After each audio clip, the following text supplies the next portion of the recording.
I've been wondering lately about trolls, I suppose. Not sure that's exactly the right term. And of course, I mean the human online variety rather than fairy tale creatures. It's an odd thing that when you create anything at all, software or things more traditionally thought of as creative output or art, like writing, like graphic arts, I'm sure, like anything else, music certainly, that whilst the vast majority of people, of course, are very pleasant and enthusiastic, encouraging, kind, etc., just like in real life, there are, of course, this minority, tiny minority, that seem to want to have an adversarial relationship with a stranger for some reason. And I'm struggling to articulate the mindset of such people because I just genuinely don't understand it. It seems like not just a needless but a mutually stressful thing to do. I don't understand what the gain is for such a person. But I've got a few, or I really just do mean a few of these types of people myself with respect to my books. And I can accept the ones that are outwardly hostile. I get that. It's because it's a simple sort of psychology. There's something that they don't like, be it about the work or more usually about the person that they have projected the author to be, and that makes them feel angry in some way or maybe betrayed in some way, but there's a soreness about it and they want to thus retaliate to push that pain towards someone they perceive as being responsible for it. I totally get that. It's not healthy for a person that you don't have any kind of personal relationship with and who is nominally inconsequential in your life. It's definitely not a good way to conduct yourself, but I understand it. The ones that I don't understand are the ones that are displaying these negative, maybe pathological behaviours. I'd need to check that that's the right word to use, but they're displaying these negative behaviours under the guise of reasonableness or positivity. And one particular type I've encountered repeatedly is the kind of person who wants you to be in some way better by their definition, of course, and profess that they're attempting to help you do that, but they do so in a deconstructive and sometimes arrogant or even condescending or even bizarre way, and they just don't even maybe seem to be conscious themselves that they clearly don't like you and or your work. That's an odd one. You can always chalk up a single eccentricity as just that.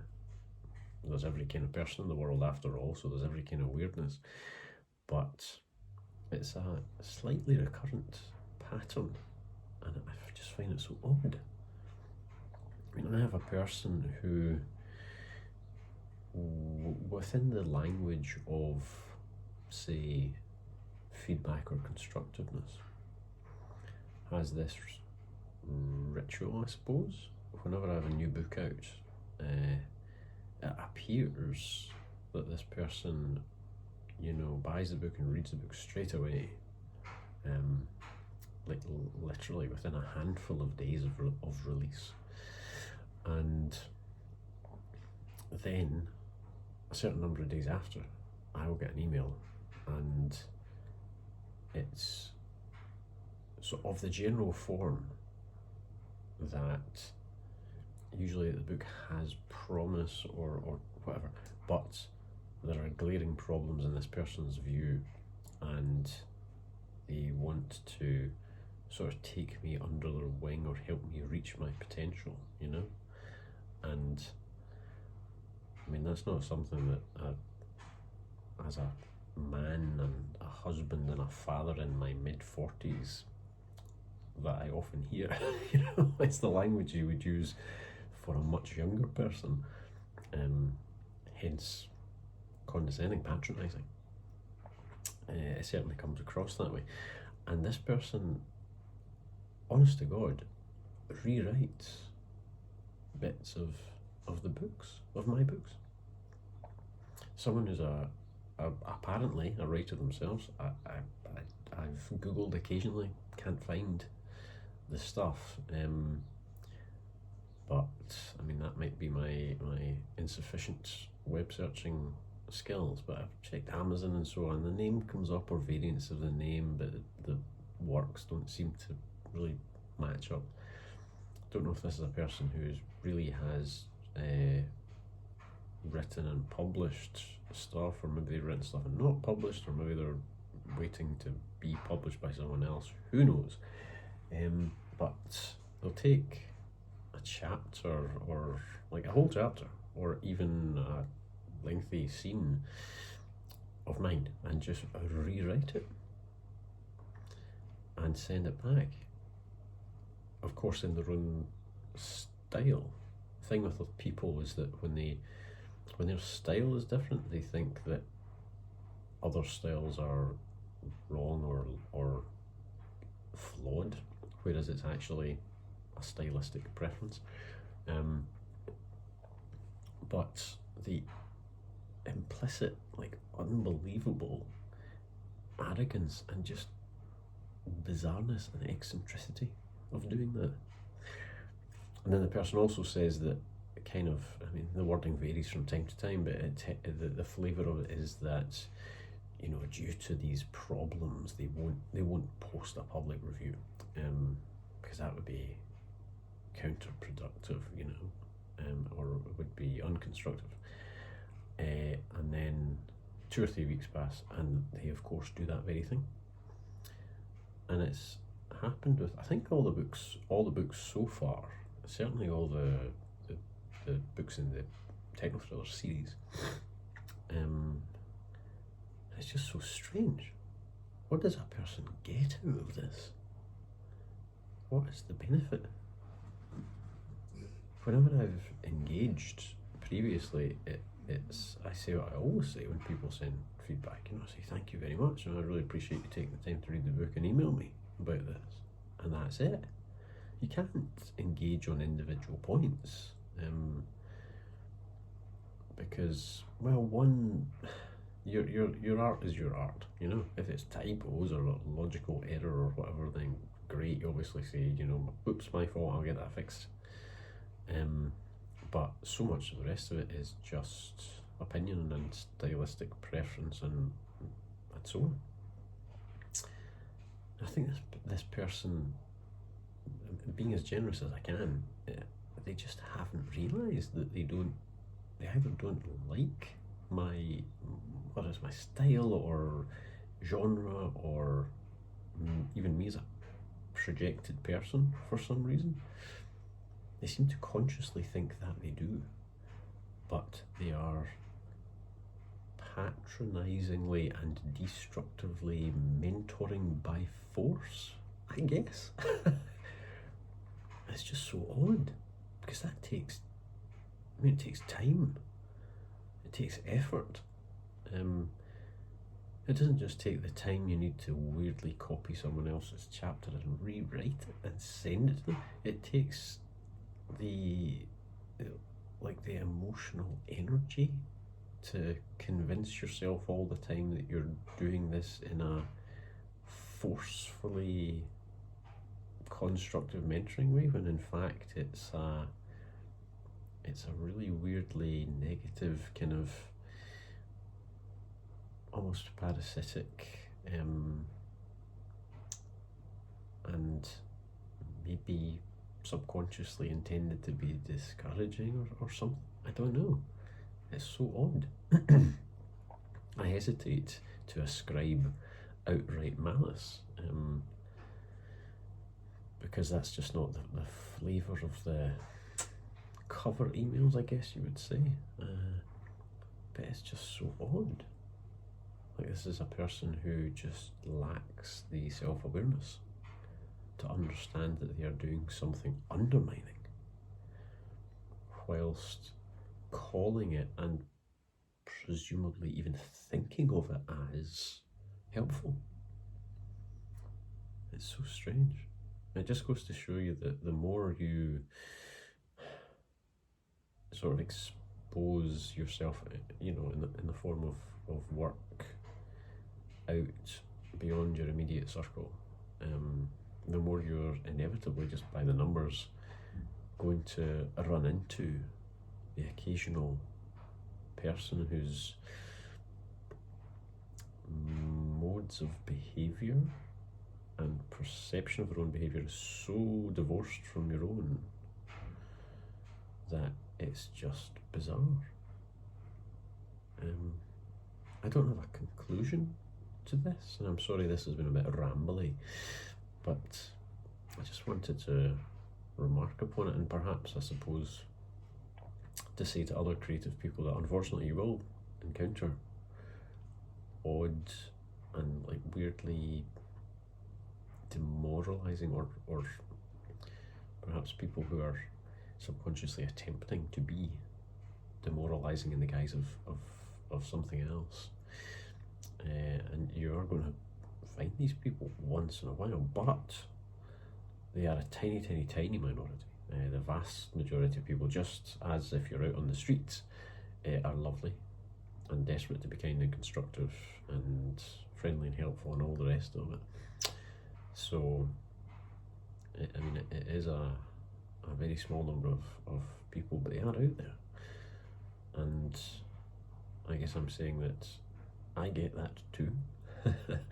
Indeed, it's a normal part of the process of putting art out there, and you'll see this if you're a developer with apps on the App Store and reviews, or a musician or whatever it is that you do, the thing that you create, you are going to see this. I suppose Marcus Aurelius would say that the only thing you can choose is how you react. He would say it better than I just did, but that's the gist.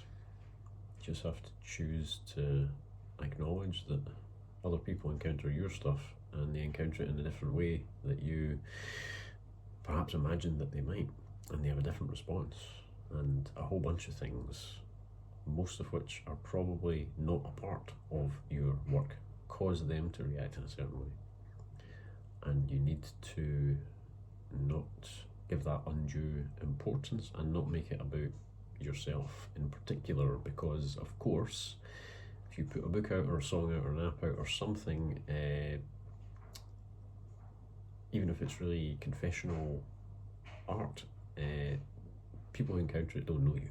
They don't know you. They only know the part of you that you choose to put out there, which is your creative work, and whatever part of yourself that you expose directly, as I'm doing just now, you're presumably automatically filtering to the best parts of yourself. So they just don't know you, and thus it's not a judgment upon you, and probably not even on your work. Sometimes people are just really strange and are desperate to have a negative relationship, or a relationship that they don't realise is negative in its form and effect. The best way, of course, is to not engage beyond dignity and pleasantry, and indeed if it's a repeated pattern of behaviour, then it's best not to engage at all, which can be a difficult thing to do if you find that their remarks or behaviours prey on your mind, and that's an unfortunate cost.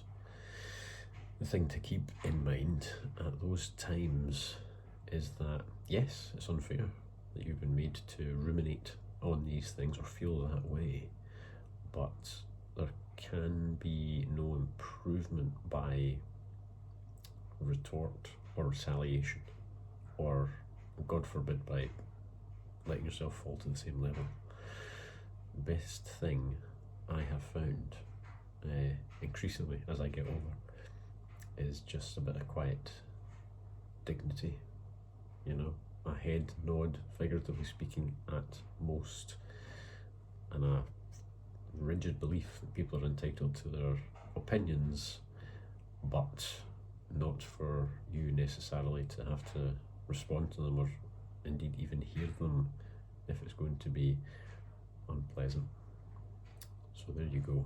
I wonder if there's a name for that specific sort of, I don't know if troll is the right word, probably it isn't, but we have so many neologisms for pathological personality or behaviour types in an online context these days, and we need all of them. They're very necessary terms. It can be helpful to have a label to assign, as long as you're not assigning it too quickly, too off the cuff. It would be nice if there was a term for this sort of person, so that I could sort of use that as a little box to put these behaviours in. Maybe you'll tell me about it. I didn't intend for this to go on so long, but I suppose it was running around my mind. The evidence is how long I've been prattling on about it. I shall leave it there.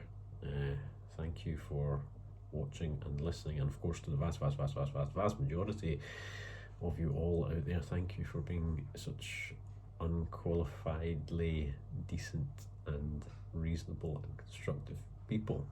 As someone who puts their creative work, their art out there, it is genuinely appreciated, because I promise you, no one critiques a piece of art more than the artist themselves.